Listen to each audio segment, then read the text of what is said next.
Okay, तो हमारा ये रोल्स जो हमें नैप के लिए चाहिए वो फुली इंस्टॉल्ड है, जैसे कि DHCP जिसके ऊपर हम एनफोर्समेंट टाइप में जिसको ऐड करवाना चाहते हैं, और हमारा सर्टिफिकेट सर्विसेज। तो चलिए स्टार्ट करते हैं। नैप के इंस्टॉलेशन के लिए ऐड रोल्स में जाते हैं और यहाँ से सिलेक्ट करते हैं network policy and access services. Next करते हैं। उसके बाद एक नेटवर्क पॉलिसी सर्वर की ऑप्शन सिलेक्ट करते हैं और एक हेल्थ रजिस्ट्रेशन अथॉरिटी, जैसे हम पहले डिस्कशन कर चुके हैं। इसके साथ IAS का रोल भी ऑटोमेटिकली इंस्टॉल हो जाता है। नेक्स्ट करते हैं। सर्टिफिकेशन अथॉरिटी को चूज करने के लिए बोल रहा है, तो इसी कंप्यूटर के ऊपर सर्टिफिकेशन अथॉरिटी हमने इंस्टॉल कर रखा है, सर्टिफिकेट रोल, तो इसी को सिलेक्ट करते हैं, लोकल को ही। नेक्स्ट। उसके बाद इस ऑप्शन में वो आपसे पूछ रहा है कि ऑथेंटिकेशन किस टाइप के यूजर्स को मिले। क्या यूजर्स जो डोमेन के मेंबर्स हों, जिनको रिकमेंड किया जा रहा है,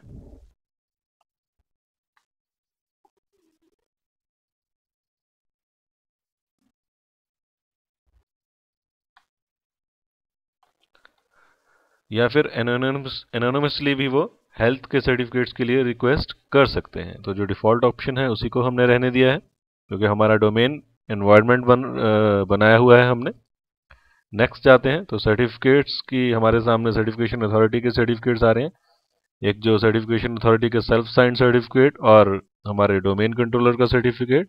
सिलेक्ट करते हैं, नेक्स्ट चूज करते हैं। IAS रोल इंस्टॉल हो रहा है, इसलिए ये फीचर्स आपके सामने आई। इंस्टॉल दबाते हैं और वीडियो को पॉज कर देते हैं।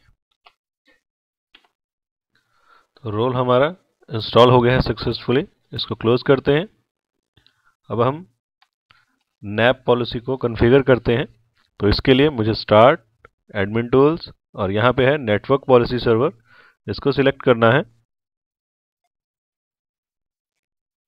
यहाँ पे पहले ही ऑप्शन है हमारे कॉन्फ़िगर नैप की, इसको सिलेक्ट करते हैं। तो एक विजार्ड स्टार्ट होता है। यहाँ पे हम किस क्या एनफोर्समेंट किसके ऊपर हम नैप एनेबल करना चाहते हैं। तो select the network connection method for use with nap. तो हम इतने सारे ऑप्शंस के ऊपर नैप एनफोर्स कर सकते हैं, तो मैं हमने डिसाइड किया था कि हम DHCP के ऊपर इसको लगाएंगे। यहाँ पे एक नेम आ गया है, अगर आप चेंज करना चाहते हैं आप चेंज कर सकते हैं, अदरवाइज नेक्स्ट। अभी आपसे पूछ रहा है कि रेडियस क्लाइंट कौन सा है, तो जो DHCP सर्वर है उसका नाम या IP एड्रेस यहाँ पे डालना है आपने। हमारे केस में हमारा यही सर्वर एक्ट कर रहा है एज अ हमारा रेडियस क्लाइंट, तो इसी का ही नाम डालते हैं। इसका IP एड्रेस डाल देते हैं 192.168.1.254। वेरीफाई करते हैं, रिजॉल्व कर लेते हैं, ओके कर देते हैं। Okay, next. अब वो पूछ रहा है कि किसके ऊपर आप ये नैप एनेबल करना चाहते हैं। अगर आप सभी टाइप के स्कोप्स के ऊपर इसको एनेबल करना चाहते हैं तो ये एम्प्टी छोड़ दीजिए, इसको कुछ भी, अदरवाइज जिस स्कोप के ऊपर लगाना चाहते हैं उसका यहाँ पे नाम दे दीजिए। अगर आप किसी पर्टिकुलर ग्रुप के ऊपर नैप एनेबल करना चाहते हैं, वो ग्रुप्स पहले से बने होने चाहिए, यूजर ग्रुप या मशीन ग्रुप्स। अगर आप सभी पे नैप इम्प्लीमेंट करना चाहते हैं तो इसको भी आप खाली छोड़ सकते हैं। नेक्स्ट प्रेस कीजिए। और रेमिडिएशन सर्वर के बारे में पूछ रहा है आपसे। रेमिडिएशन सर्वर जो हेल्प करेगा हमारे अनहेल्थी कंप्यूटर्स को हेल्थ इंप्रूव करने के लिए। आप कुछ भी नाम दे दीजिए, इसको ऐड करवा दीजिए, इसका कुछ भी नाम, फ्रेंडली नेम और उसका IP एड्रेस। तो हम इसी को ही एक्ट करवा रहे हैं as a remediation server. Resolve करते हैं, ओके करते हैं, ओके करते हैं। अगर आप चाहते हैं कि जो आपके अनहेल्दी कंप्यूटर्स हैं उनको एक मैसेज डिस्प्ले हो जाए, तो यहाँ पे आप एक URL भी एंटर कर सकते हैं। हमने ऐसा कोई वेब पेज बनाया नहीं हुआ इसलिए इसको एम्प्टी छोड़ते हैं और नेक्स्ट प्रेस करते हैं। यहाँ पे वो पूछ रहा है कि कैसी रिस्ट्रिक्शन मिले नैप इन एलिजिबल क्लाइंट्स को।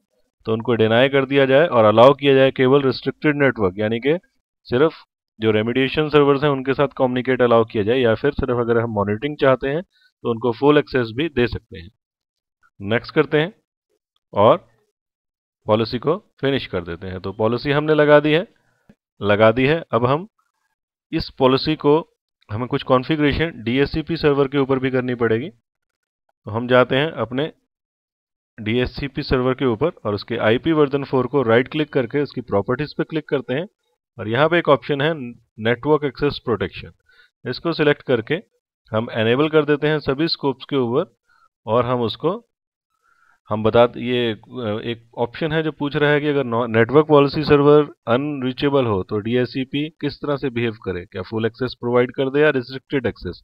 तो हमारे केस में NPS और हमारा DHCP सर्वर एक ही कंप्यूटर के ऊपर है, तो ये चीज़ इतनी हमारे केस में एप्लीकेबल नहीं है, तो हम रिस्ट्रिक्टेड एक्सेस कर देते हैं वैसे इसको और ओके करते हैं।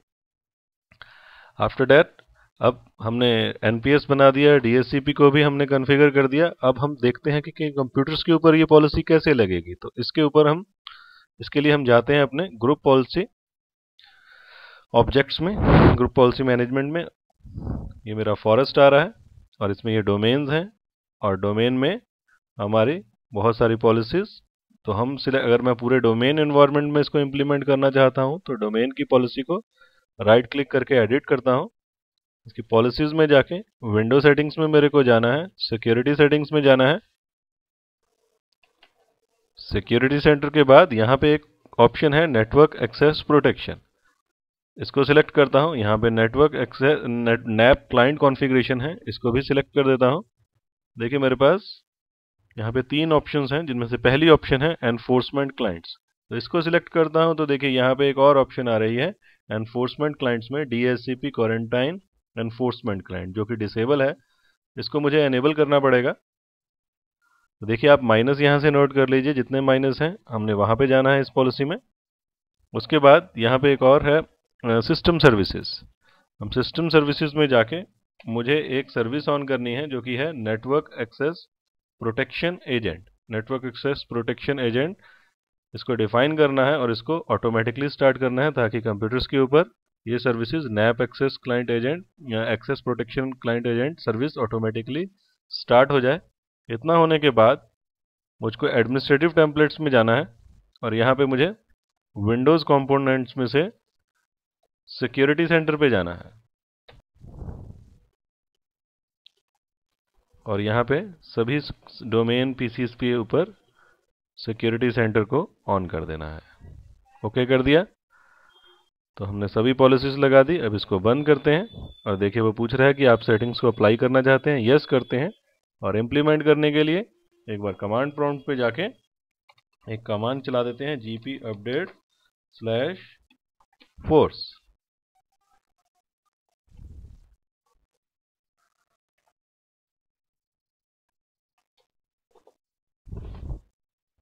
ग्रुप पॉलिसी अपडेट होने के बाद चलिए क्लाइंट पे इसका इफेक्ट देखते हैं।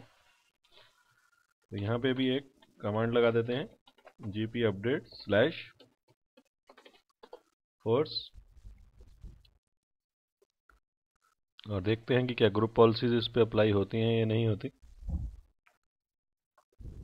वार्निंग आ रही है, एक एरर आ रहा है और देखिए यहाँ लिखा आ गया इमीडिएटली कि this computer doesn't meet the requirements of this network. तो इसके बाद हम रन करवाते हैं IP config कमांड।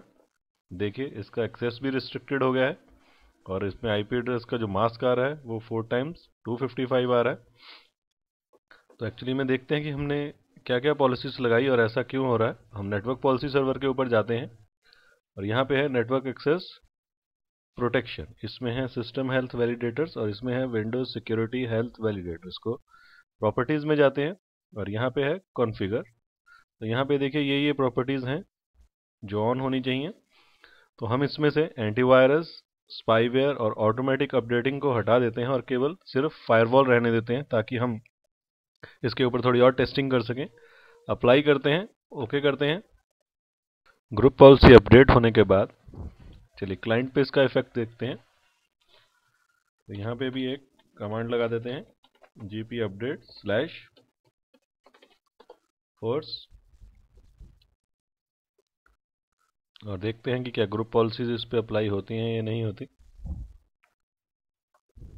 वार्निंग आ रही है, एक एरर आ रहा है और देखिए यहाँ लिखा आ गया इमीडिएटली कि this computer doesn't meet the requirements of this network.